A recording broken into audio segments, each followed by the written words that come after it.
Welcome to the morning show on WRCO Radio. We're talking today about the 67th Wisconsin High School Rodeo State Finals.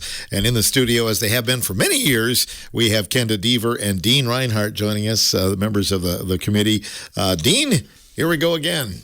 Yep, back at it. It's that time of year again. How many years have you been involved? I don't know, 30-something is all I know. I helped out for quite a few years before, and then Larry Huffman moved away, and they asked if I would actually get on the committee, and I said yes, and I'm still here. Yeah, well, that's a good thing. Yeah. So, Kenda, how many years have you been involved in this? Probably 20 or more. Why did you first get involved? Our daughter. Kay was in rodeo 2004 to 2008, and Gary was already involved in it, so I just kind of followed along. Well, I commend you because a lot of times in anything, you know, when your student athlete graduates out of the system, a lot of times parents are gone, so you guys have stuck around. Oh, yeah. We do for the kids. If we didn't do it, nobody else will, and, you know, they need somebody there to put the state finals on here at Richland Center, and our little group does an awesome job. Well, I remember it being there as a kid. There was a time when it moved out of Richland Center, wasn't there? Yes, it went to Baraboo and I think Toma, too, didn't it? Went to Toma for a while. Yep. And we got it back, and you've had it ever since. Correct. So, Yep. Good stuff. Yep, and I don't know, we're missing one person here, my husband Gary, and we miss him here. Yeah. I don't think he misses it, though. It was his 1 year radio debut, but we'll think about him. Right? Yeah, So, yeah. Very good, Dean. Let's talk about this year and maybe some general information to start off. Yeah, just to start off, just let people know the cutting and reining cow horse has already been done. They do that up to Arlen Brooks's in Sparta. That was done the 2nd and 3rd of May. And then coming up next week on Thursday, we do the shooting. And you can be in rodeo without a horse. You can get into the shooting, the light rifle or trap shooting, and that's what's going on Thursday.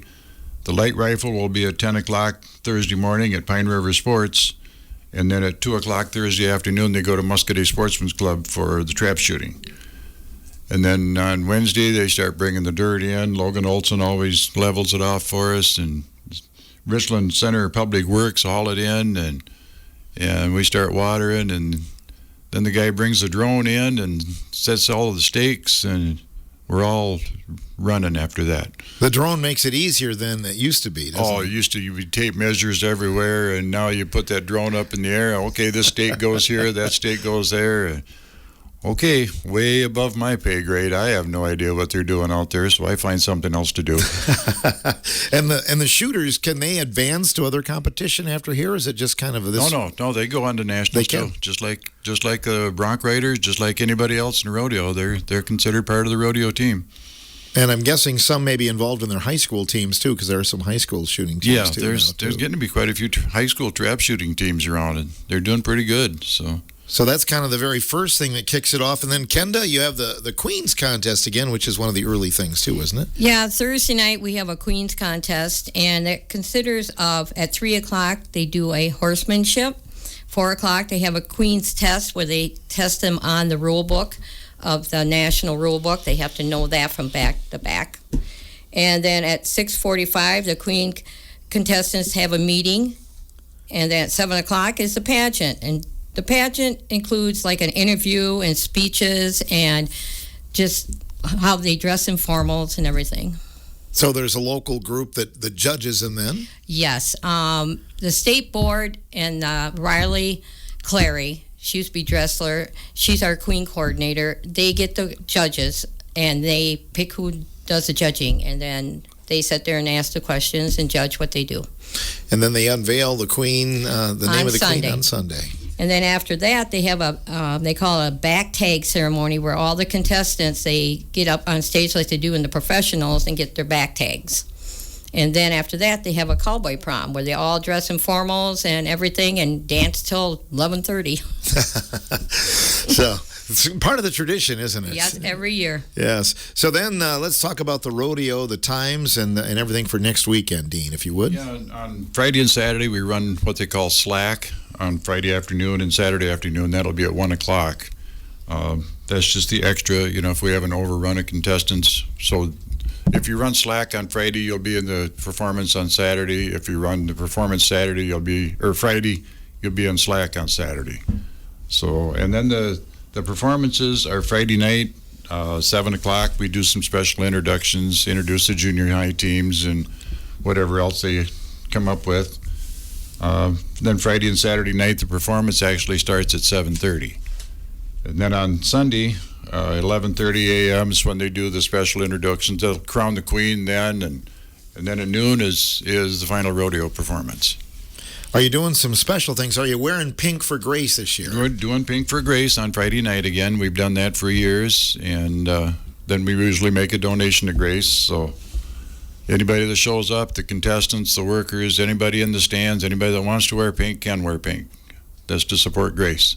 That's a great thing that you guys do, and I know I've been present when you present that check later on in the year, so a lot of hard work goes into that. Oh, yeah. Are you doing anything to clean the grandstands this year? Because It's already done. It's already done. Last Monday night, we had the fire department out there. And, I missed it. It was my chance for a bath, so. well, we tried to let you know, but yeah.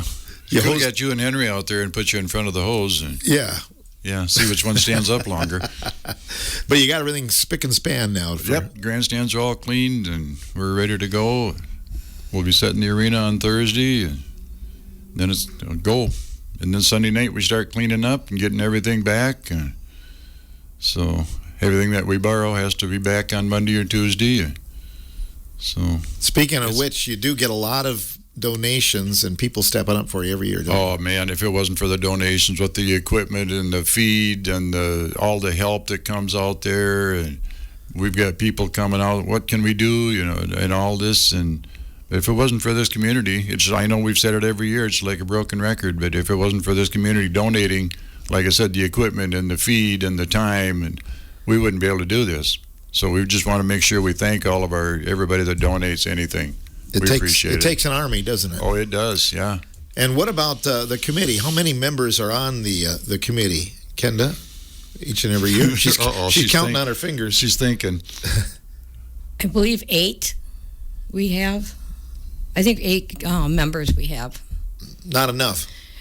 Really it is. Is? Yes, because we all know what we're supposed to do. I mean, now, like I mentioned, with Gary not there this year, everybody's got to step up a little more, and we all have done that. Gary has his list that he did that we're going by, and so everybody is chipping in, and they know we all got to work a little harder. We have a friend from Lancaster that don't usually show up till Wednesday. He's coming Sunday, so when he's a member, and it's going to click. We miss, next year we'll be back to normal, but this year we're kind of hanging in there.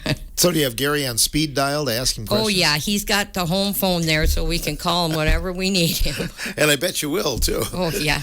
Ticket prices are very, very reasonable, aren't they? We have not changed our ticket prices probably the last 6-7 years because we want to make it for people can afford them to come and see the rodeo. And it's a great family opportunity. Oh, yes. I mean, the kids love to see the horses and see the kids, especially like even in the parade on Saturday. I can't believe the people that show up just to see all these contestants ride through. I think I've got 180 horses already registered for out there at the fairgrounds. My goodness. Yeah. And most of them will be in the parade. Correct. But some people bring 5 horses, some people bring 3 or whatever, but right now my count is about 180 horses. That's the highlight of the parade, too, isn't it? Yeah. Yeah, which will step off next Saturday at 10:30. But correct. Other things come through the parade, but everybody wants to see the horses. Oh, yeah. And the kids do really good. I mean, we tell them that's what the kids are here for, to see you guys, not us, but the kids, on their horses. So. Yeah. And hopefully people will follow them right to the fairgrounds then. Oh, yeah, definitely. Yeah. Some other things that you want to talk about, Dean? Some people you need to thank? This year we've got contestants coming from Wisconsin and Minnesota and Iowa. The way that's set up, if the high school rodeo, like coming from Iowa, if Richland Center is closer than the Iowa state finals, then they have to apply to the boards to come to Richland Center, so they don't have to travel quite so far. And so we've got them from Wisconsin, Minnesota, and Iowa this year. Junior High National Rodeo is in Guthrie, Oklahoma this year, and that's June 21st to the 27th. And then the high school nationals will be in Lincoln, Nebraska, and that's July 19th to the 25th. So that's what these kids are all working for, is to go to nationals. That's a quick turnaround for the junior high riders, isn't it? Well, the junior high doesn't compete out here this weekend. Oh, they've already done it. They're already done. They know who's going, and this is just high school out here this week or next weekend, I guess. The junior high did their state finals at Arcadia on Memorial Weekend. And that's where they do their state finals. And they're all done now. They're just waiting to go to nationals. Some of them attend Richland Center, don't they? Yes, they do. Yes. But that's the reason our state finals is judged around the junior high when they go to nationals. That's why some years we're the third weekend, sometimes we're the second weekend. It depends on when our junior high goes to nationals, because we got to work, because we got parents that got kids in junior high and in high school. So we have to work around them. And plus our state board goes with each one of our kids to the nationals. And I think that's a good explanation, because sometimes people have asked me, why is the rodeo earlier this year? Why is it later? It depends on our junior high nationals. That's what we go by. This year it's a little bit earlier than some years. And then the months are different too this year. So, but that's how we determine when state finals is here in Richland Center. It sounds like, Dean, there are going to be good numbers for the competition this year again. Should be, yeah. We're looking forward to it. So. And some local. There'll be some local kids there. There always are, and we're glad to have everybody out there. The commitment that those families make, you talk about trucks and trailers and horses. I can't imagine. But at least the fuel prices are coming down, so that should help us this year. But I can't imagine the commitment that these parents have to have and the kids have to have. I mean, these kids are in baseball. They're in sports and rodeo and school stuff, and it's just amazing, how they find the time to do everything. But they do somehow.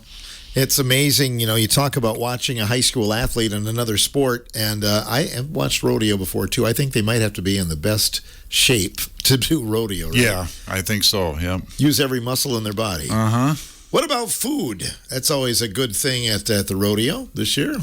We've got food vendors coming. Kenda takes care of all of them. So yeah, we got probably about 3 different types of food vendors coming, and then we got a tack guy that's coming for tack and drinks and that. There's going to be plenty of food there for everybody to eat in different types. All the young ones like to see the queen, too. Oh, yeah, and we got 2 queens running this year, and so that's good. And other than that, we just like to thank, like what Dean said, thank our people that donate to us and all of our equipment people, tourism, and the ambulance. They have to be on the grounds, and they're doing real good working with us to be there, because we can't do the rodeo without the ambulance. And Dean, you think of anybody else? At Cowboy Church is on Sunday at 8 o'clock. And everybody's welcome. You don't need to be part of the rodeo or anything. Anybody can come. It's in the Connection Building at 8 o'clock, and it's Monty Burger. It's 8:30. 8:30? Yeah, Monty Burger. 8:30? Yeah. Okay. Well, you can get there at 8 if you want. We can get there at 8. Right. Yeah, that way you get a front row seat. Yeah. Monty Burger always does a real good job for us. He does. He always, as soon as rodeo's done, he says, well, when can I be here next year? So he's always there to help us out. So yeah. Then we always have different groups selling tickets, and they'll sell 50-50 raffle tickets during the performances. So, and that helps their organizations. That helps us out. So yeah, like I said, it takes like you said, it takes an army. People don't realize how much work there is to it, putting on a rodeo, and how many people you have to have, and how many different groups. And then we've got a 4-H group that'll clean the grandstand for us, so we don't have to worry about cleaning up and getting ready for the next performance. So, well, that's what it takes to keep it here in Richland Center. Yep. Right? What keeps it here in Richland Center is the people of Richland Center that donate and help us put this on. If we didn't have them, we would not have a rodeo. We cannot do that without our community. It's just all it is. I mean, yes, we do work at the fairgrounds, and we get everything ready to go. But if we didn't have our community backing us and helping these kids to have the state finals here, we wouldn't have it. Are tickets available locally, Kenda? Correct. The tickets, right now, we got advance tickets at Creative Lairs here in Richland Center, and it's on, I got it. creative layers here in Richland Center, and they are on sale till noon on Friday the 12th. What about they have a rodeo clown again this year? Yes, we do have a clown coming. I don't know too much about him. It's a wife and husband act, and he's got 4 horses. That's what I know. But yes, we do have a clown. That's always a fan favorite. And plus as well. Dean. And Dean? See what I have to put up with. Well, I know, Dean, you've had many hats, so maybe if the clown doesn't show up, there you go. You're Yeah, it. I'll fill in for him, as long as I don't have to get in the barrel. Well, thanks for all you guys do. We appreciate it, and keep us updated. And I think one other question I had for you, Dean, is just weather. I mean, the outlook is for some really hot weather midweek. Whatever happens, but rodeo pretty much goes on unless there's lightning, right? The only thing that'll stop us is lightning. We will rodeo through rain, heat. We got to go. Mm-hmm. And like I said, the only thing that'll stop us is lightning. And then as soon as the storm moves through, we go back at it. We'll try to read you a good forecast. Well, too. you make sure. Dean Reinhardt and Ken Deaver joining us. The 67th Wisconsin High School Rodeo State Finals next weekend. Richland County Fairgrounds, again, getting underway with lots of events. Thursday, some of the behind-the-scenes activities, and then Friday and Saturday night, 7:30 with special introductions at 7 both nights, and then Sunday, 11:30 introductions, and noon for the final go-around. The Rodeo Parade, we get a lot of questions about that, is next Saturday. It steps off at 10:30 in downtown Richland Center.